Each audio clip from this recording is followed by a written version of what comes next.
сәлеметсіздер ме, құрметті оқырман? Әңгіме өмір атты арнама қош келдіңіздер. Менің арнама тіркеліп, әсерлі әңгімелерді тыңдай отырыңыздар. Соңғы айғақ детектив.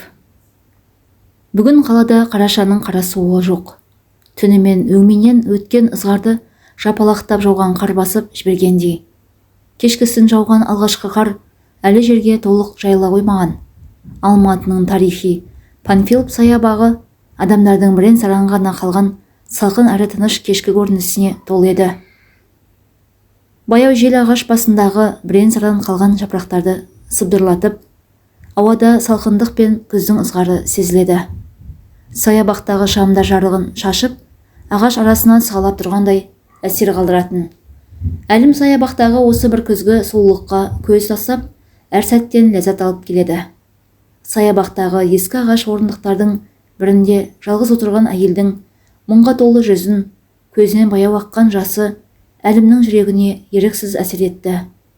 Бұл Сара болатын. Сол күні күндізден бері оның жан дүниесі аласапыран күй кешіп, ауыр күйзелісте жүрген. Түрмеде жазасын өтеп жатқан Маратпен таңертеңнен бері телефон арқылы жанжалдасып, бір мәмілеге келе алмады. Арадағы қашықтық қана емес, жылдар бойы жиналған ашу-ыза, түсініспеушілік, салқындық олардың қарым-қатынасына ауыртпалық түсіріп, оны әбден қажытқандай еді. Сара өміріне көлеңке түсірген барлық нәрседен шаршап, осы саябаққа келіп, бар ойымен жалғыз қалып, жүрегінің жарасын жеңілдеткісі келген. Ол бір сәт үнсіздікте отырып, өткен өмірінің ауыртпалығын, бақытқа деген әлсіз үмітін ойлады. Көз жасын сүртуге де шамасы жоқ. Енді ешкімге мұңын айтуға құқы да болмағандай, тек сыйласып отыр. Әлім жүзі солғындау, иығы еңкіш тартқан, ал көзі терең мұңға толы, Сараның жанынан жайлап өтіп кеткісі келді. Бірақ аяқтары өздігінен әйелге қарай бұрылып, оған бейсаналы түрде жақындай түсті. Оның жүрегінде жанашырлық сезімі пайда болып, жүзінде мұң тұрған әйелге көз қиығымен ұзақ қарап қалды. Әлім әйелдің көз жасына қарап, бала күніндегі қиындықтарды есіне түсірді. Ол анасының ауыр тағдырын, әкесінен көрген күнделікті зорлық-зомбылығын ойлады. Сол кезде кішкентай бала анасын қалай қорғағысы келетінін ойлайтын, бірақ қолынан ештеңе келмейтін. Бүгін өзі есейіп, қолынан көмек келетін адамға айналғанда, дәл осындай мұңды жүзді қайта көріп, бей-жай қала алмады. Әлім еріксіз жанына отырып, жұмсақ үнмен, бәрі жақсы ма деп сұрады. Сұрағы сол сәтте тым қарапайым көрінгенмен, әйелдің көзіндегі шарасыздыққа үңілгісі келді. Сара басын сәл көтеріп, сұрақ қойған адамға көз тастады. Оның жанарынан жанашырлықты сезгенде, өзіне өзі еріксіз жылап қоя берді. Терең күрсінген Сара, кейде барлық ауыртпалықтан қашып, адам аяғы жүрмес бір жерге қашып кеткім келеді, деп сыбырлады. Әлім үнсіз тыңдап отырды, бірақ әр сөзін жүрегіне жақын қабылдағандай, оның жанынан алыстап кеткісі келмеді. Ол мұнда елге жанашырлық танытып, оған қандай да бір демеу болғысы келді. Кейде бізге жай ғана біреудің қолдау керек. Егер қаласаңыз, мен сіздің қасыңызда болуға дайынмын, деді сабырлы үнмен Әлім. Сол сәтте Сара бейтаныс адамның жылулығын сезіп, оған алғаш рет күлімсіреді. Әлім сабырмен, бар ықыласымен Сараның әңгімесін тыңдап отыр. Әйел де өзінің күрделі тағдырын алғаш рет бейтаныс адамға ашық айтып жатқаны осы. Өмірінде көрген қиындықтар туралы айту оған оңай соқпады, бірақ оның жүзіндегі жылы шырай мен жанашырлық Сараның жүрегіндегі сырды ақтаруға деміргендей. Күйеуім деп бастады Сара. Ол өмірімді қасіретке айналдырды. Түрмеге түсіп, жазасын өтеп жатқанына қарамастан, маған тыныштық берер емес. Қарым-қатынасымыз оның абақтыға түсуіне дейін де жайсыз еді. Ұрыс-керістен көз ашпадық. Ал қазір ол абақтыда болғанына қарамастан, мені жазғырумен келеді. Бір күрсініп, сәл тыныстап алды да әңгімені жалғастырды. Бүгін сөйлескенімізде ол маған ашумен тағы қоқаң-лоққы көрсетті. Менің айтқанымды істемесең, бостандықта жүрген сыбайластарым арқылы көзіңді құрта саламын деп қорқытты. Түрмеде отырып ақ менің өміріме қол сұғудан қаймықпайды. Оның достарының кім екенін білмеймін, бірақ олардың қандай адамдар екенін сеземін. Өзі қандай болса, достары да сондай, деді бір сәт ашуға беріліп. Сараның көзі жасқа толып, даусы дірілдеп кетті. Әлім де оның бойындағы қорқынышты, дәрменсіздікті байқады. Сенің орнында кез келген адам қорқып кетер еді, деді Әлім. Түсінемін, мұндай қорқытудан кейін жүрегің тыныштық таппайтыны анық. Егер біреудің қолдауы қажет болса, мен қасыңдамын. Сен жалғыз емес екеніңді білуің керек. Сара оған қарап, әлсіз жымиып қойды. Осы бір кездесудің арқасында Сара жүрегіндегі ауыртпалықтан біршама жеңілдеп, жанындағы бейтаныс адамның жылы сөзі арқылы үміт отын қайта сезгендей болды. Бұл оның алғаш рет ішіндегі қасіретін еш бүкпесіз ашып айтуы еді. Осылайша екеуінің арасындағы таңғажайып байланыстың ұшқыны пайда болды. Екеуі сол түні ұзақ әңгімелесіп, бір-біріне өмірде көргендерін, көкейге түйгендерін кезек-кезек әңгімелеумен болды. Уақыттың сырғып, сағат тілі түнгі 11-ге тақап қалғанын білмей қалған екен. Бар білетіні, өзінен бір ерекше міндетті жүктеп алғанын, алдағы өмірінде осы әйелдің қасында болып, оны барлық қиындықтан қорғауға дайын екенін сезінді. Саябақтың салқын ауасы енді суық емес, керісінше жүректеріне жылу беріп тұрғандай болды.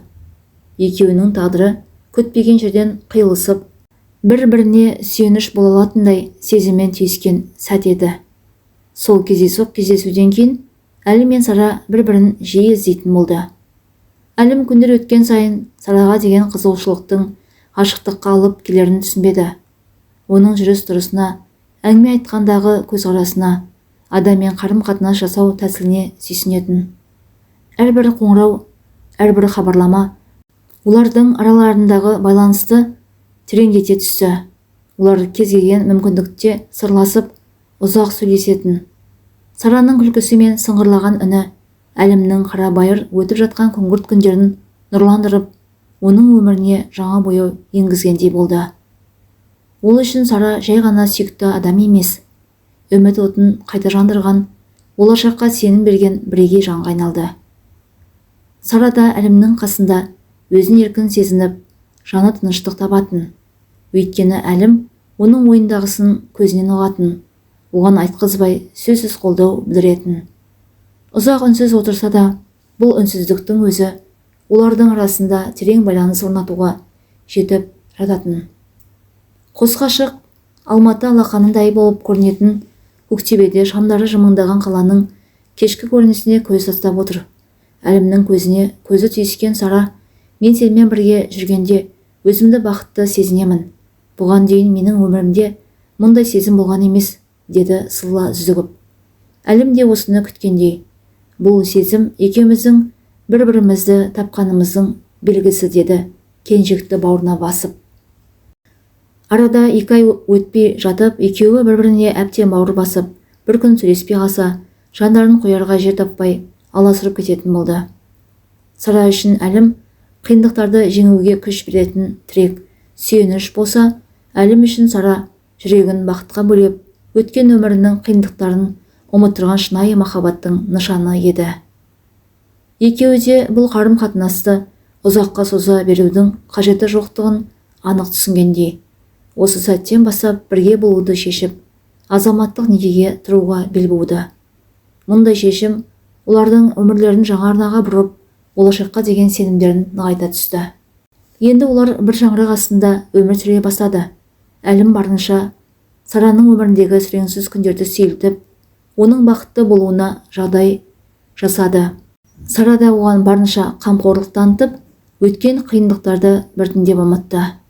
Олар үшін әрбір күн, әрбір кеш жаңа мүмкіндіктерге толы, қуанышты сәттерден құралған ғажап әлемге айналды.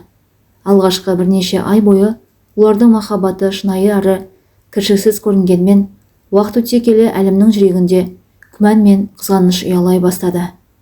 Ол алғашында мұны байқамауға тырысты, бірақ Сараның кейбір әрекеттері көңіліне күдік ұялата берді. Сара кейде телефон қоңырауларына жасырын жауап беріп, қабылдап, сұраған кезде жай ғана бұрынғы таныстары, отбасы мүшелері деп сылтаурататынды шығарды. Әлім сүйіктісінің түрмедегі күйеуімен жасырын хабарласып тұратынын сезді. Әр қоңырау Әлімнің жүрегіне бір шаншу болып қадалды. Бірақ Әлімнің біртоға мінезі мен Сараға деген кіршіксіз таза сезімі кешіріммен қарауға шақырды. Ал Сара оның осы бір салмақтылығын, өзіне деген махаббатын пайдаланып, арадағы ұрыс-керісте ештеңені түсіндіруге тырыспайтын. Күн өткен сайын Сараның іс-әрекеті мың құбыла бастады. Бір күні Әлім Сараның түнде үйге кешігіп келіп, телефонмен басқа біреумен сөйлескенін естіп қалды. Алдында қатқан қазықта тұрған Әлімді көрген бойда Сара телефонды бірден тастай салып бөлмесіне үнсіз кіріп кетуге тырысты. Сара, сенің өміріңде менің орным қандай? Сен үшін көк тиындай құнымның қалмағаны ма? Деді Әлім әдеттегідей сабырлы дауыспен. Менің өткен өмірім, менің жеке істерім. Бұл байланысты жай ғана қаржылық мәселелерге байланысты, деді бірден ашуға булығып. Бұл сөздер Әлімнің жүрегіне қанжардай қадалды. Алайда ашуын әдеттегідей сабырлыққа жеңдіріп, үнсіз сыртқа шығып кетті. Кейінгі уақытта Сараның мінезі күрт өзгеріп кетті.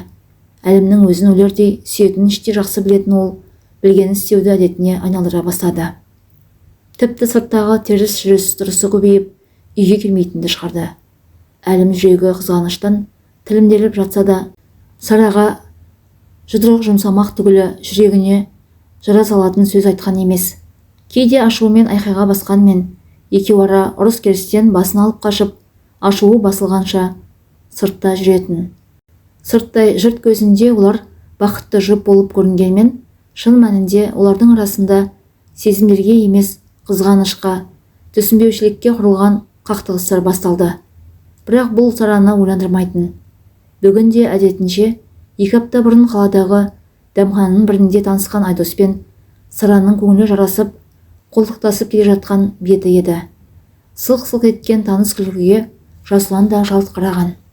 Оны көргенде Сарада көзі шарасынан шыға жаздап, тесіле қарап қалды. Алдынан өзінің түрмеде жатқан күйеуінің досы Жасұланды кезіктіргені жақсылықтың нышаны емес. Кірерге тесік таба алмай сасқалақтап, не қорыққаны, не ұялғаны белгісіз, әйтеуір әлгі жерден қалай қашып кетерін білмей басы қатты. Алайда Жасұлан оларға жақын келіп қалғандықтан, амалсыз амандық саулық сұраудан басқа амал қалмаған. Онымен отбасылық кездесулерде 4-5 рет дастархандас болғаны бар. Оның үстіне Жасұлан да түрмедегі күйеуімен бірге сыбайласып, қылмыс жасаған үшін жазасын өтеуге кеткенін ғана білетін.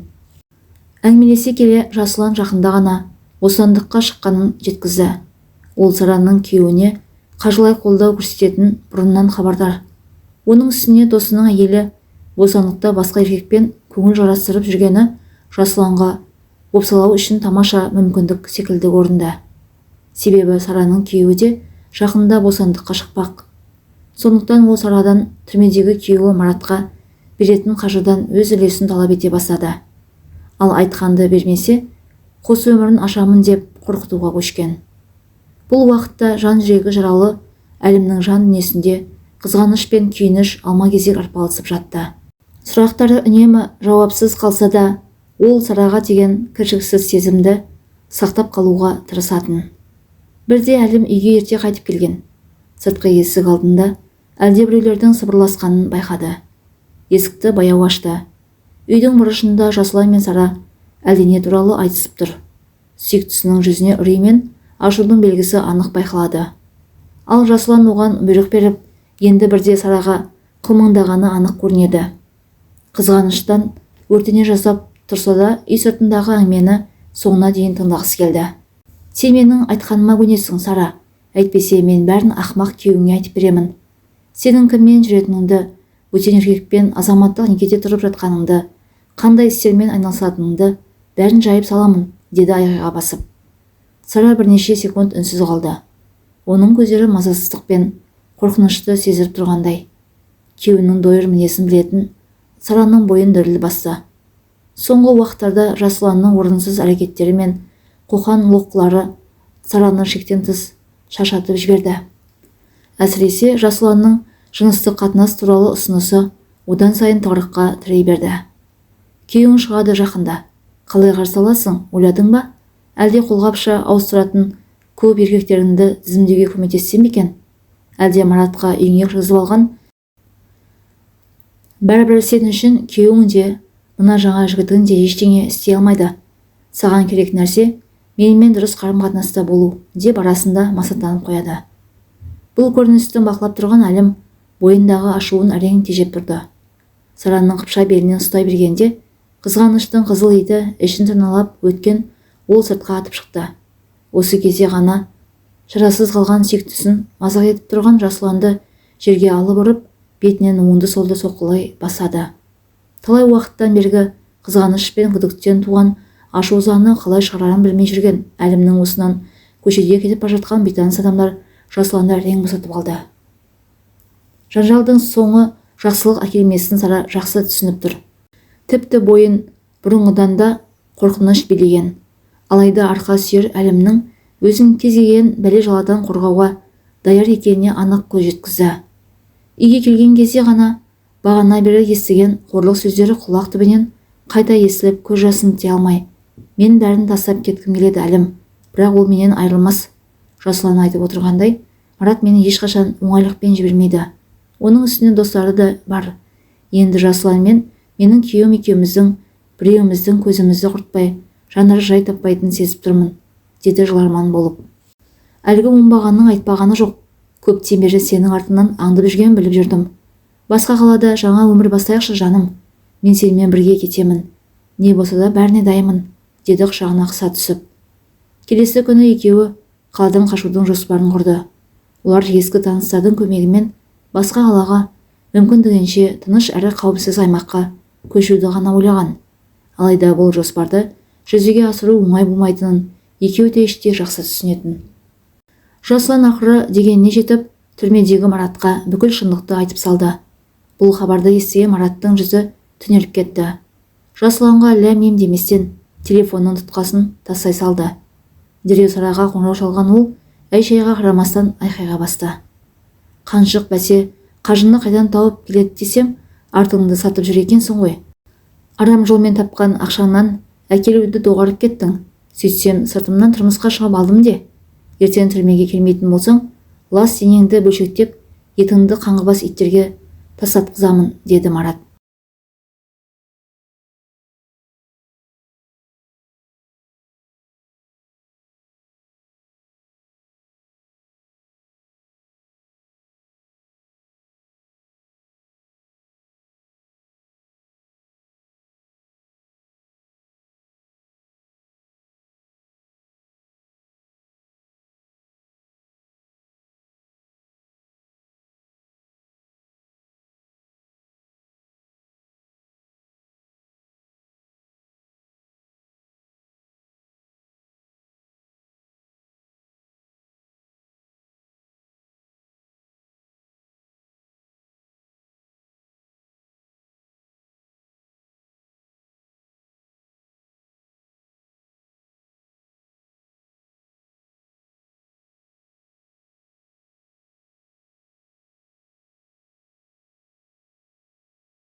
Күйеуінің айтқан сөзінде тұратынын білетін ол не істерін білмей бұрынғыдан бетер бойын үрей биледі. Айтқанға көнбесе, өзімен бірге жазықсыз Әлімнің де ажалына себепші боларын түсінген Сара келесі күні қашу жоспарынан бас тартты. Бұл жағдайды білген Әлім сүйіктісін түрмедегі күйеуіне жібергісі келмеді. Сара, түрмеге барма. Марат сені осылай қорқытып, өзіне бағындыра алмайды. Біз басқа амал табамыз. Бірақ сен оның айтқанын істеуге міндетті емессің, деп оны сабырға шақыруға тырысты. Бірақ Сара басқа амалдың жоқ екенін айтып бойы білмеді. Әлім, сен түсінбейсің. Мен Маратты жақсы білем. Оның айтқанын орындамасам, аман қалмаспын. Мен сені де осы қауіптен алыстатқым келеді. Сондықтан кетуіңді өтінемін, деді. Әлім оған көмектескісі келгенмен, Сара оған жалынып тұрып үйінен кетуін талап етті. Ал өзі осы кездесуден кейін аман қаларын, не аман қалмасын білмесе де, түрмеге баруға шешім қабылдады. Жасынан өткен жолғы жеген жұдырықтың есебін беруді әлі ұмыта қоймаған. Оның үстіне Сараға айтқанын істете алмағаны да жанын жегідей жеп жүр. Сондықтан Сара мен әлемде қалған кегін алу жоспарын қайта ойластыра бастады. Өзіне үлесін бермеген Сараны жазалай алса, бұрынғы досы Мараттың сенімінен қайта шығу ол үшін енді мақсатқа айналды. Ол енді тек Сараға емес, жанындағы әлімге де зиян тигізуді ойлады. Ол бұл мақсатқа жету үшін Маратпен байланысқа шығу туралы шешімге келді. Марат досы мен өз жоспарының бір жерден шыққанына дән риза. Тіпті олар алдағы қылмыстарының ізін жасырып, өзге біреудің мойнына аса салуды да алдын ала ойластыра бастаған. Мараттың айтуымен алдыңғы кезекте Сараның жиені іздегенге сұраған еді. Себебі тұрақты жұмысы жоқ, бұзық жиені Алмас полицияның бұрыннан есебінде тұр. Ол болмаса Сара мен қоқыс үшін үнемі сөзге келіспей қала беретін есірткіге тәуелді тағы бір көршісінің психологиялық ауытқуы барын көршілері де растап береді ғой. Ертеңгі күні өз үйінен өлі табыла қалса, түрмедегі күйеуінен емес, Сараның қасында жүрген адамдар күдікке ілінері анық. Бұл күдікті өсек аңдудан қолы тимейтін көрші Зағира да растап берер еді. Ол үйден кірген шыққан адамның артын аңдып жүретін. Оның негізгі жұмысы да сол. Сараға қандай жаңа еркек келіп кетіп жүргенін жұртқа жаюға асық. Енді бір көршісі жаңа босанған Әлимаш. Қысқасы, айналадағының барлығы Сараның жүріс-тұрысын аңдып жүретін. Құтты бұл жұртқа одан басқа әңгіме жоқ. Бір өзіне жетіп артылатын жауларының арасында өзінің сөзі жараспай қалған таныс еркектері, тіпті оның жеңіл жүрісінен мезі болып жүрген нашақор көршісі, қарызға ақша сұрай беретін жиенін де екеуі жақсы ойластырып қойды.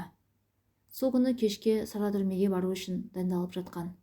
Бар батылын бойына жинаған ол Мараттың қорқытуларынан шаршағанымен осы мәселені түпкілікті шешіп, өзінің де жақындарының да қауіпсіздігін сақтағысы келді. Осы сәтте оның үйіне қарызға ақша сұрау үшін жиені келіп, үйдің іші у-шу болып жатты. Сара оған көмектесуден бас тартып, түрмеге барып келген соң қарайласуға уәде бергенмен, ашуға булыққан Алмас есікті аяғымен бір теуіп сыртқа шығып кетті. Үйден әлденеге ашуланып, алқын-жұлқын кетіп бара жатқан Алмас көрші Зағираға сәл болмағанда соғылып қала жаздады. Кешкі апақ-сапақта көршісінің үйіне келіп кетіп жүргендерді терезе саңлауынан сығалап тұрған Зағира сол күні көрші үйдің сыртында бір емес бірнеше адамның қарасын байқады. Бірақ көршінің үйіндегі келімді-кетімді қонақтардың аяғы бұдан кейін де жалғасты. Ол уақытта көшедегі бейнебақылаудың орнын алмастырған Зағирада тәтті ұйқыда нешінші түсін көріп жатқаны белгісіз. Таңғы сағат 8-де 102 нөмірі шырылдап қоя берді. Үш санның өзін теру үшін әлім үшін қиямет қайым болды. Қол аяғы еркінен тыс дірілге бой алдырып әрең дегенде телефон соққан ол полицияға азаматтық некедегі әйелін әлдебіреулер аяусыз өлтіріп кеткенін айтып, өкіріп жылап қоя берді. Тіпті онсыз өмірінің мәні қалмағанын айтып, марқұм Сараның өзін шақырып жатқанын жеткізді. Телефонның арғы бетіндегілер оны сабырға шақырып, өз-өзіне қол салу ойынан арылтудың амалын жасады. Мынандай сұмдық өлімді естіген көрші қолаң да естен танғандай еді. Ауладағы қылт еткен қимыл, жалт еткен жарықты қалт жібермейтін Зағиранды тәтті ұйқысын басқалар секілді Сараның үйіне келген жедел жәрдем мен полиция көлігінің даусы оятып жіберді. Жалма-жан таңғы асын ішпестен сыртқа ұмтылған ол көршінің үйіндегі жайсыз хабарды бұл жолы өзгелерден естіп жағасын ұстады. Кеше түнде Сара кісі қолынан қаза тапқан. Оның өмірін қиған қаскүнемді жиналған жұрт жүрексіз десті. Себебі қылмыскер әйелдің жанды жерінен бірнеше пышақ жарақатын салып аяусыз өлтірген. Оқиға орнына келген криминалистер қылмыскердің бірде-бір айғақ қалдырмай кеткеніне таңғалысты.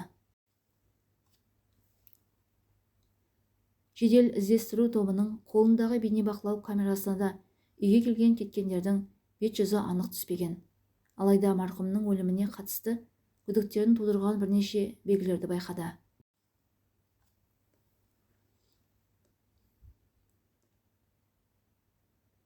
Осының алдында ғана қаладағы бірнеше қылмыстық мотиві осыған ұқсас.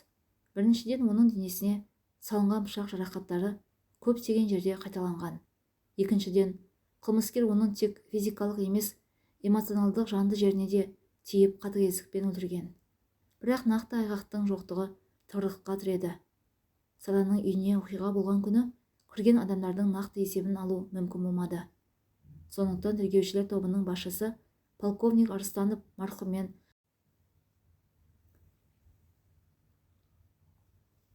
жақын қарым-қатынас орнатқан адамдардың тізімін жасап, олар туралы мәлімет жинауға тапсырма беруден бастады. Сараның әріптестері мен көршілерінің айтуынша, жиені Алмас марқұмнан үнемі қарызға ақша алып жүрген. Есірткіге тәуелді көршісінің күз бен көктемде психологиялық ауруы күрт арта бастайды.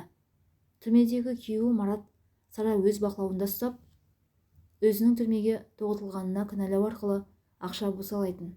Бұл тізімге Мараттың бостандыққа шыққан досы Жасұлан да бар. Оның ашықтан-ашық марқұмның үйіне келіп, қоқан-лоққы жасап жүргенін көршілері де бірнеше рет көргені бар. Әлімді де Арыстанов бұл тізімнің ең соңына қоюға мәжбүр болды.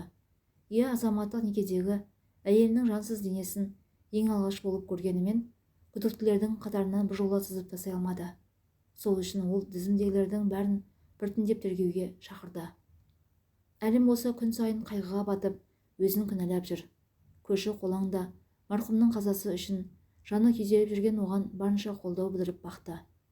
Бірақ мұның өзі Әлімнің толық кінәсіз екенін дәлелдей алмайтын. Өйткені марқұмның әріптестері де, көршілері де Әлім мен Сараның арасындағы қарым-қатынасқа сызат түскенін растап берген. Сол үшін бірінші болып Арыстановтың алдында марқұмның жансыз денесін алдымен көрген Әлім отыр. Әншейінде үстінен тауқылап жатса да сабырлық таныта білетін Әлім бұл жолы біресе көз жасына ерік беріп, бірде бәленің бір ұшын түрмедегі Марат пен досы Жасұланнан келгенін айтып безек қақты. Сәл тыныштықтан кейін Сара екеуміздің арамыздағы ұрыс-керіс жиі болып кеткені рас. Бірақ мен оған қол көтермек түгілі оның жанын жаралайтын бір ауыз сөз айтуға да жүрегім дауаламады. Мен ол үшін жанымды беруге дайын едім, деп тағы да көз жасына ерік беріп еңкілдеп жылады. Тергеушілер бұл қылмысқа Жасұланның да қатысы барын ескерді. Ол да Сараның өліміне еш қатысы жоқ екенін айтып, кінәсін мойындамады. Бірақ оның түрмедегі Маратпен әлі де байланыста болғаны анықталды. Одан бөлек, қанды қылмыс болған күні Жасұланның марқұмның үйіне бірнеше рет келіп кеткені тіркелген болатын. Тергеушілер үшін бұл дерек өте маңызды болды. Себебі Жасұланның да өз мақсаттары болғанын, Сараға қатысты кек алу ниеті о бастан күдік тудырған. Екеуінен кейін есепте тұрған жиені мен есірткіге тәуелді көршісі, түрмедегі заңды күйеуімен де Арыстанов жеке-жеке сөйлесті. Бұл қылмыстың түбіне жету үшін күдіктілердің бір-біріне қарама-қарсы айтқан дәлелдемелеріне назар аударды. Марқұмның соңғы кездердегі өміріне тереңірек үңіліп, әрқайсысының рөлін анықтау қажет еді. Полковник Арыстанов бұл істің әдеттегі қылмыстардан ерекше екенін бірден түсінді. Марқұмға қарсы жасалған қылмыста ашу ыза мен өшпенділік анық көрініп тұрды.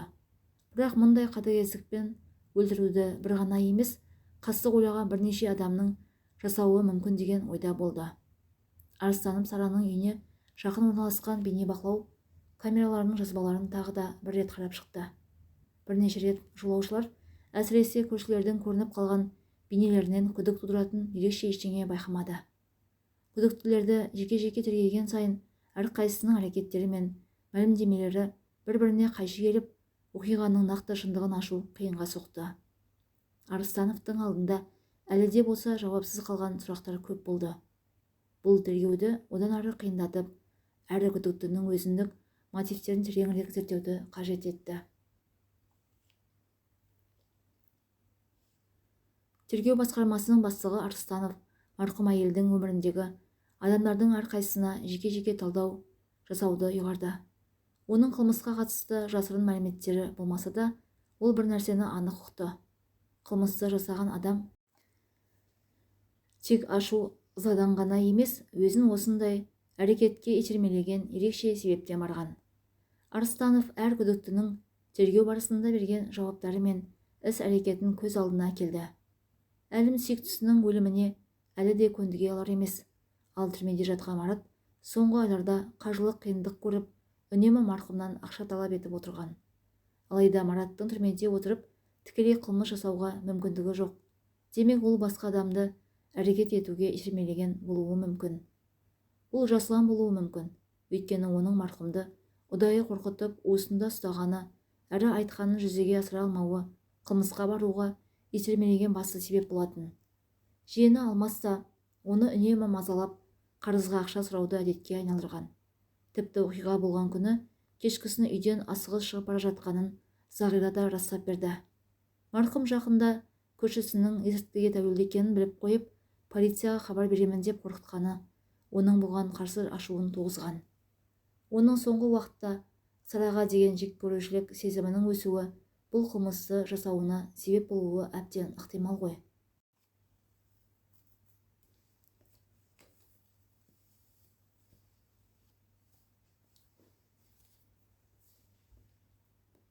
Полковник Арыстанов жаңа бағытты ойластыра бастады. Күдіктілердің арасындағы шиеленіс пен олардың тергеуден жалтару ниеттері шынайы қылмыскердің кім екенін анықтауға жол көрсететіндей көрінді. Күдіктілердің бәрі бір-бірін кінәлаумен болды. Тәжірибелі тергеуші әр күдіктінің жауабын жеке-жеке саралап, бір мезетте психологиялық тұрғыдан тұрақсыз немесе ашулы екенін болжап, өмірдегі көрген травмаларына да тереңірек мән берді. Болжамы алдамағанын түсінгендей, «Я, дәл өзі, күдігім ешқашан алдамайтын білем. Қылмысыңды өзгелерге қашанға дейін жабамын деп жүрсің», деп орнынан атып тұрып телефонға ұмтылды. Көмекшісіне марқұмның көршілерінен тағы бір рет жауап алып, сыр тартып көрсең қайтеді. Ал бұл уақытта мен күдіктілерді де әңгімеге шақырып көрсем деймін, деді полковник. Оларды тергей бергеннен түк өнбейтінін емеурінен көрсеткен көмекші бұл қадамның да сәтсіз боларын айтпай, бірден іске кірісті. Арыстанып күдіктілердің барлығын жеке-жеке шақырып алып, артынан барлығын бірге жинап, қылмыскердің кім екені белгілі болғанын жеткізді. Біздің күмәніміз бір адамға тіреліп тұр. Оны көрген көршілер де бар. Сол үшін бір-екі күннің ішінде марқұмның үйіне қайта тінту жүргізіп көрмекпіз. Сіздерден күдіктенгеніміз дұрыс болмады. Бұл үшін кешірім сұраймыз, деп қосып қойды. Тергеушінің сөзін отырғандар әртүрлі қабылдады. Бәрі бірдей арқасынан ауыр жүк түскендей болғанымен, әлдебір күмән мен шарасыздық жүздерінде жасырынып тұрғандай еді.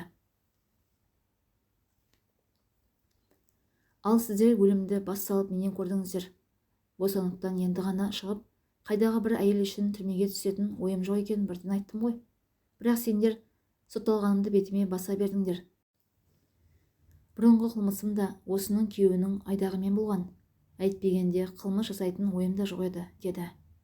Ал жиені марқұм ақшаға тар болмағанда тірі жүретінін айтып, өлімін әлі Сараның өзінен көрді. Көршісінің жүзі солғын тартып сала берді. Оның ойын жегені куәгердің кім болғаны болса керек. Әлім күдіктінің анықталғанына қатты қуанғанын жасыра алмай, осы сұмырайдың кім екенін ертерек білгім келеді. Ол оңбағанды көрген адамға рахметімді айтқым келеді, деді. Кетерінде тергеушіге бірнеше мәрте алғысын айтып, тінту жүргізетін кезде өзің де сол жерде болғысы келетінін жеткізді. Барлығын полиция бөлімшесінен шығарып жатып, Арыстанов: «Жақсы, хабарда боламыз. Бүгін болмаса ертең барамыз. Сізге хабарын айтамын», деді Әлімнің қолын қысып. Арыстанов шынайы қылмыскерді анықтауға жақындағанын түсініп, келесі күні таңертең тінту жүргізуге бел буды. Қылмыскер өзін ақылды санайды, бірақ адамның жанары жалған сөйлеп тұрғанын жасыра алмайды ғой, деді майор Жүнісовке қарата. Негізгі күдіктілердің барлығын тізімнен шығарып тастадыңыз.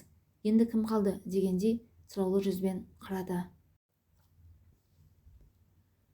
Сол күні тергеуші әрбір күдіктінің артына адам салып, өзі мен майор Жүнісов түнде марқұмның үйін тұрғылдады. Түнгі тыныштықты бұзып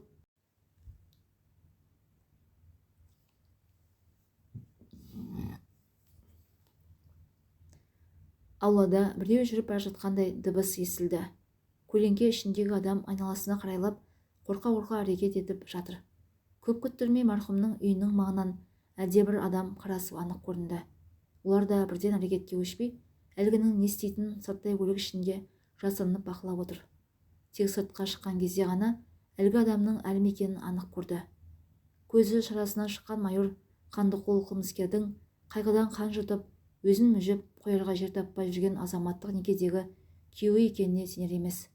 Екеуді көрген әлім әлгі жерден тұра қашуға ұмтылғанда, Арыстанов шапшаң қимылдап желкесінен шап берді. Полковниктің спортты серік ететіні Қандықол қылмыскерлерді құрықтауда жиі көмектесетін. Әлім әлі де болса тергеушінің алдында Сараны шүбәсіз сүйгенін айтып ақталып әлек. Әр сөзінде оны шексіз сүйгенін және айналадағы жауларын қорғауға тырысқанын жеткізіп біледі. Оның әңгімесін барынша сабырмен тыңдап болған Арыстанов, мүмкін сен оны шексіз сүйдім деп қателессің. Шын мәнінде сен оны өз уысында ұстаған келді ғой, деді.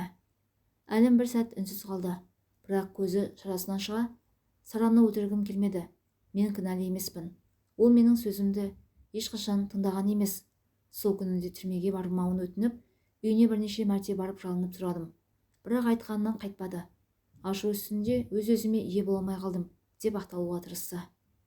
Ашу үстінде қолыңды қанға малған болсаң, ұйықтап жатқан адамның үйіне неге жасырын кірдің? Осының өзі сенің қылмысты алдын ала жоспарлағаныңды білдірмей ме? Деді Арыстанов. Иә, үшінші рет үйге кірмес бұрын бала күнімде тастап кеткен анам көз алдыма келді. Ол да Сара секілді еді. Әкемнің әрбір сөзін мазаққа айналдырып, сол үшін талай таяқ жеген. Әкемнің жуан жұдырығынан арашалай алмай қалған сәттерімде қорғансыз анамды аяп та, кейде тіліне ие бола алмағаны үшін жазғырып та алатынмын. Айтқанға көнбейтін жеңіл жүрісті Сара бүгін өтінішіме құлақ аспаса, анам секілді тастап кетерін білдім. Сол үшін не көндірем, не қолымнан өлтірем деп ойладым, деді сеніп. Осы сәтте Арыстановтың қалта телефоны шыр ете түсті.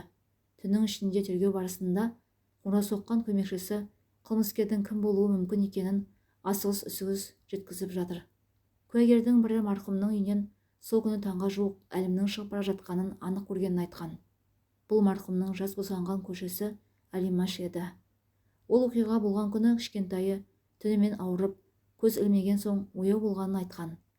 Бұдан бұрын берген сөзінде бұл туралы тіс жармағанына өкініш білдірген.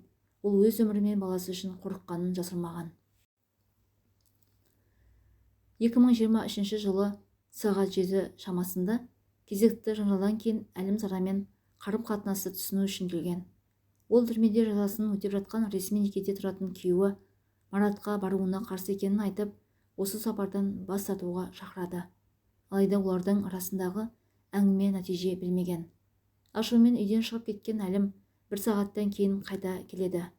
Бұл жолы да екеуінің әңгімесі жараспай, сыртқа шығып кетеді. 1,5 сағаттан кейін Сараның үйіне қайта айналып келеді. Бірақ екеуінің арасындағы әңгіме тағы да нәтижесіз аяқталды. Үшінші келгенде әйелді күйеуінен қатты қызғанған Әлім айғайға басты. Бұл әйелдің ашуына тиіп, Әлімге сөйлескісі келмейтінін айтып, үйден кетуін сұрайды. Сарадан көңілі әбден қалған Әлім қайтадан үйден кетті. Осыдан кейін оның басына жаман ой келеді. Қылмыстық ниетін іске асыру үшін марқұмның үйіне 4-ші рет ұйықтап жатқанда жасырын кіреді. Түнгі 3:21 шамасында қақпаны кілтімен ашып, қаннен-қаперсіз ұйықтап жатқан Сараны қайта оятып, онымен арадағы қарым-қатынасты қайта анықтай бастайды. Бірақ әйел онымен сөйлескісі келмейтінін, үйден кетуін өтінеді. Сонда Әлім дәлізге шығып, үстелден ағаш тұтқасы бар ас үй пышағымен әйелдің мойын, арқа және кеуде аймағында бірнеше рет соққы бере бастайды. Соңғы соққы әйелдің мойнын тесіп өткен. Жәбірленушінің қайтыс болғанына көз жеткізген Әлім пышақты өзімен бірге алып қылмыс болған жерден қашып кетеді.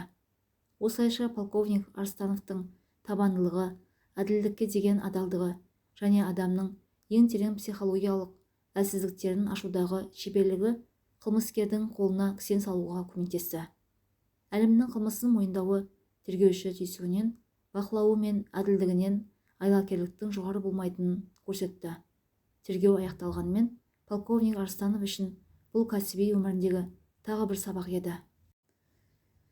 Сот Әлімге бірнеше жылға абақтыда жазасын өтеу туралы үкім шығарды. Ал заңды күйеуі Марат марқұмның артынан жақсы сөз айтпады. Керісінше өзіне де обал жоқ деді. Ал тойымсыз жиені әпкесінің қазасына кінәлі адамның кім екеніне де бас қатырмады. Жас ұланды таң қалдырғаны Әлімнің алдын орап кеткені болды.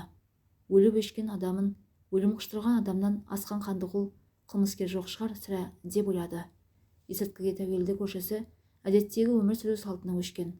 Ол үшін кімнің қалай өлгені де аса маңызды емес. Ал өсекші көршісі Зағираға керегі де сол еді. Байғұс жүргіштігінің арқасында ажал құшты десті. Адамдарды кінәлау мен күстаналау, қамқорлық таныта білмеу қылмыстың артуына себеп болып жатқанына бас ауыртқан пенде аз болғаны түнгі трагедиядан қауіптеді.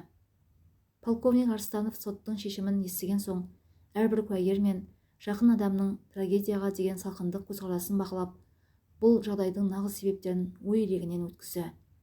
Оның алдында тек Әлімнің қылмысы ғана емес, сонымен қатар қоғамдағы адамгершіліктің жойылып бара жатқанын анық көрсетті.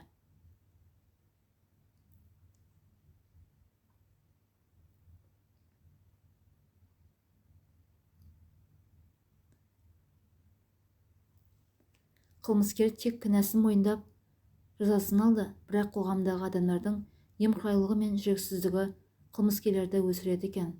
Біз бір-бірімізге деген қамқорлық пен құрметті ұмытқан сайын осы секілді қылмыстардың саны артып қана қоймайды, адамгершілігіміз де жоғалады. Қой терісін жамылған қасқырлар көп дейміз ғой, бірақ сол қасқырларды өсіретін де қоғамға қауіпті етіп тәрбиелейтін де үлкендер өзіміз емес пе? Бір кездегі олардың әрқайсысы кінәсіз бала болған, бірақ олардың санасын ашу мен өкпе жеңгенде олар да құрбанға, не қандықол қылмыскерге айналады, деп ауыр күрсінген Арыстанов терезе алдында терең ойға батты. Авторы Жадыра Мүсілім. Зейін қойып тыңдағандарыңыз үшін рахмет.